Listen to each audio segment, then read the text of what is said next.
Bismillahirrahmanirrahim. Assalamualaikum warahmatullahi taala wabarakatuh dan salam sejahtera. Dalam program e-belajar matematik, cikgu akan mengajar tajuk locus dalam dua dimensi tingkatan 3. Cikgu Muhammad Imran bin Ibrahim dari SMK Dang Anu Merlimau Melaka akan mengajar bab 8 tajuk locus dalam dua dimensi, standard kandungan 8.2 locus dalam dua dimensi, standard pembelajaran 8.2.2 menentukan locus yang memenuhi dua atau lebih, 8.2.3 menyelesaikan masalah yang melibatkan locus. Okey, kita lihat yang pertama. Bagaimanakah anda menentukan locus yang memenuhi dua atau lebih syarat? Okey. Kita lihat standard pembelajaran. Menentukan locus yang memenuhi dua atau lebih syarat. Okey, sebelum ini kita hanya belajar satu syarat sahaja. So, selepas ini atau pada kali ini, kita akan belajar dua atau lebih syarat. Okey, persilangan bagi dua atau lebih locus boleh ditentukan dengan membina setiap locus yang dinyatakan pada satu rajah yang sama. Okey, cikgu bagi contoh. Katakan ada satu locus berbentuk bulatan dan ada satu locus yang bergaris lurus seperti ini. So, persilangan dia adalah di sini. Ni kita namakan persilangan. Okey, inilah persilangan dia. Okey, persilangan dua garis lurus. Persilangan dua atau lebih locus. Okey. Kita akan lihat contoh soalan. Okey, contoh yang pertama. Raja di sebelah menunjukkan segi empat sama ABCD yang dilukis pada grid segi empat sama bersisi 1 unit. Titik X dan titik Y. Okey, titik X dan titik Y ini adalah locus. Okey, so ada dua locus lah sekarang ni. Locus yang bernama X dan locus yang bernama Y. Okey, ialah dua titik yang bergerak di dalam. So, dia hanya berada di dalam saja. Dia tidak berada di luar. So, dalam segi empat sama ABCD tersebut. Pada rajah, lukis. Okey, sekarang dia nak suruh kamu lukis. Okey, yang pertama A. Locus bagi titik X. So, nama locus tu adalah X yang bergerak dengan keadaan jaraknya sentiasa 7 unit dari A. Nampak? Dari A. So, dari A ni bermaksud 1 abjad. So, bila 1 abjad, 1 titik. So, bila 1 titik, kamu dah tahu dah locus dia adalah bulatan. Okey, so locus dia adalah bulatan.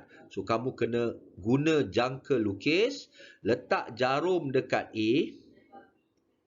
Okey, letak jarum dekat A, then kamu ukur 7 unit. Kira petak dia 7 petak lah. 1, 2, 3, 4, 5, 6, 7. Okey, 7 petak dekat sini. 1, 2, 3, 4, 5, 6, 7. Okey, sini. So, bermaksud kamu punya ni akan buat sini. Okey. So, inilah yang kita namakan sebagai locus X. Okey, yang pertama. 7 unit. Okey, sebab dia adalah bulatan. Okey, tapi kita tak buat bulatan. Okey, kita hanya buat sebahagian daripada bulatan. Sebab dia kata titik-titik tersebut hanya bergerak di dalam segi empat sama ABCD. Okey. Okey, kemudian yang bahagian B. Locus bagi titik Y. Okey, nama locus tu adalah Y yang bergerak dengan keadaan jaraknya adalah sentiasa sama dari AB. dari AB dan garis CD. So ada dua line di sini. So dua line di sini adalah dua line yang tidak bercantum. So AB dan CD dia tidak bercantum. Okey, AB yang berada di atas, CD yang berada di bawah. So locus dia apa? Locus dia adalah garis lurus yang selari yang berada di tengah-tengah antara AB dan CD. Okey. So kamu boleh kira 1 2 3 4, 1 2 3 4. So bermaksud locus dia adalah di sini. Cikgu buat warna lain Cikgu buat warna biru. So inilah locus bagi Y. Okey? Nampak? Kan senang saja kan? Okey? Okey, dan yang C, tandakan kedudukan bagi semua titik persilangan locus X dan locus Y dengan simbol pangkah ni. Okey, macam mana? Cikgu lukis guna warna hitam. Ini. Okey? Boleh InsyaAllah. Kita akan pergi kepada soalan seterusnya.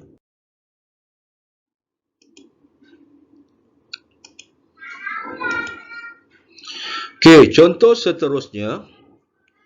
Raja di sebelah menunjukkan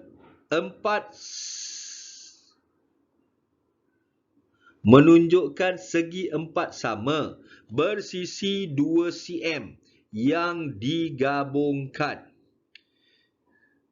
Okey. Raja di sebelah menunjukkan 4 segi 4 sama. Dia ada 4 segi 4 sama yang bersisi 2 cm. So ni adalah 2 cm. 2 cm, 2 cm, 2 cm, 2 cm, 2 cm, 2 cm. Okey. Titik X dan titik Y ialah dua titik yang bergerak dalam segi 4 sama PRTV. Okey, dalam segi 4 sama yang besar ni. So, locus dia hanya berada di dalam ni saja. Okey, pada rajah, lukis. Okey, ni nak suruh kamu lukis. Okey, A. Locus bagi titik X. So, nama locus tu adalah X. Yang bergerak dengan keadaan jaraknya sentiasa 2 cm dari M. Dari M. 1 abjad. So, of course, bila 1 abjad, locus dia adalah berbentuk bulatan. Ni kena ingatlah. So buatlah bulatan. Yang mana titik dia adalah di M. Nampak? Sebab dia kata dari M. Okey. So jangka lukis tu mesti berjejari 2. Kamu terus buat bulatan. Ni contoh Cikgu tak buat betul. Okey. Contoh. So inilah X. Locus X. Okey. B. Locus bagi titik Y yang bergerak dengan keadaan jaraknya adalah sentiasa sama dari garis PR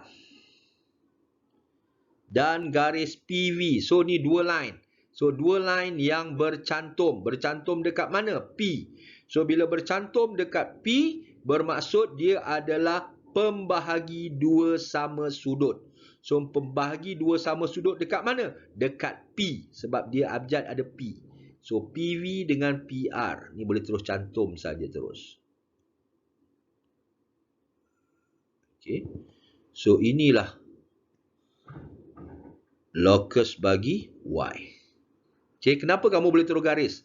Tanpa nak buat apa benda. Sebab ni dah segi 4 sama. Terus dia terus tarik. Tak ada masalah. Sebab PT ni memang berada di tengah-tengah. Antara PR dan PV. Okey, dan yang terakhir, tandakan simbol titik persilangan. Okey. So, juga guna warna hijau. Ni yang pertama. Dan ni yang kedua. Okey. Boleh Okey. InsyaAllah. Okey. Kita pergi kemahiran yang terakhir dalam tajuk locus.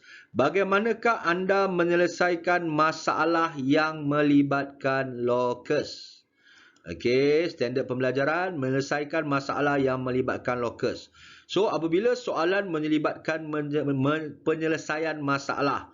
So, first kali, ingat, kamu kena fahamkan betul-betul soalan.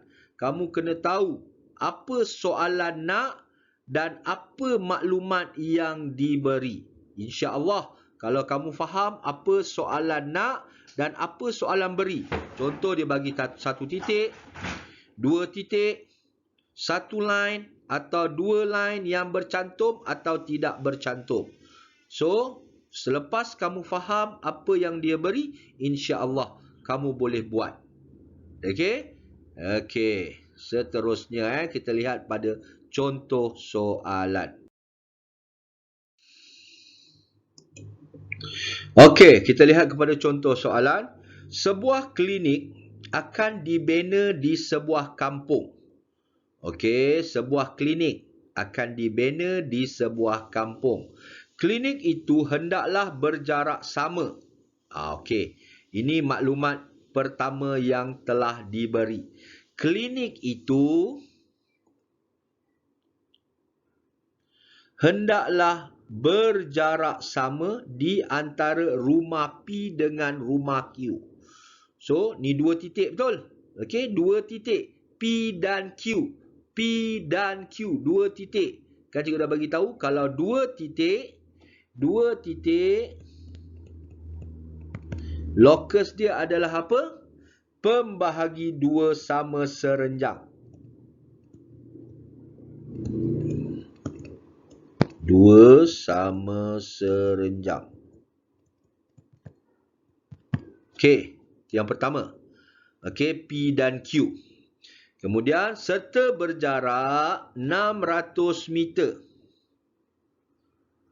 Okey, berjarak 600 meter dari suatu jalan raya AB.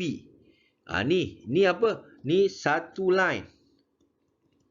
Satu line apa dia? Garisan selari. Satu line, garisan selari. Okey? Nampak tak? Okey, tentukan kedudukan yang mungkin bagi klinik itu. Okey, so sekarang ni first kali bagaimana kita nak buat 2 titik P dan Q tu. Okey, so macam yang cikgu ajar, kita buat kuali dekat Q, buat kuali dekat P, terus kamu tarik.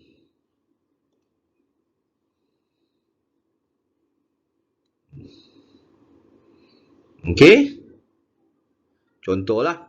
Okey, kemudian yang satu lagi tentukan satu line pula garisan selari. Macam mana kita nak tentukan garisan selari AB ni? Okey, 600 meter. Contoh sini kita buat garisan selari ni. Ni. So, di sinilah yang kita namakan sebagai titik bagi tempat klinik yang memenuhi kedua-dua syarat dia. Okey, yang mana jarak P dengan jarak Q sama dan juga jarak dia dari jalan raya tu adalah 600 meter. Boleh Okey. Okey, kita lihat kepada contoh penyelesaian yang diberi. Okey, memahami masalah. Okey, merancang strategi. Okey, dan melaksanakan strategi. Okey, seperti yang cikgu tunjukkan tadi, cuma ada penambahan sikit, di bawah tu pun perlu ada So, sebab dia adalah 600 meter dari jalan raya, di atas dan di bawah. Okey, dan kemudian membuat kesimpulan, menandakan tanda pangkah tu, syarat-syarat di mana kita nak kena bina klinik yang memenuhi syarat dia. Jarak mesti sama P dan Q dan jarak dari jalan raya mesti 600 meter. Okey, itu yang paling penting lah bila kamu nak menyelesaikan soalan penyelesaian masalah. InsyaAllah. Boleh Okey, untuk latihan, cikgu nak kamu buka muka surat 215 dan cikgu nak kamu cuba buat soalan 8.2b. Dan seterusnya, buka buku teks muka surat 217 dan kamu cuba buat uji minda 8.2c. InsyaAllah. Okey, akhir kata, cikgu ucapkan terima kasih kepada semua pihak-pihak yang terlibat dalam menjayakan belajar matematik pada kali ini. Sekian, terima kasih. Jumpa lagi insya-Allah.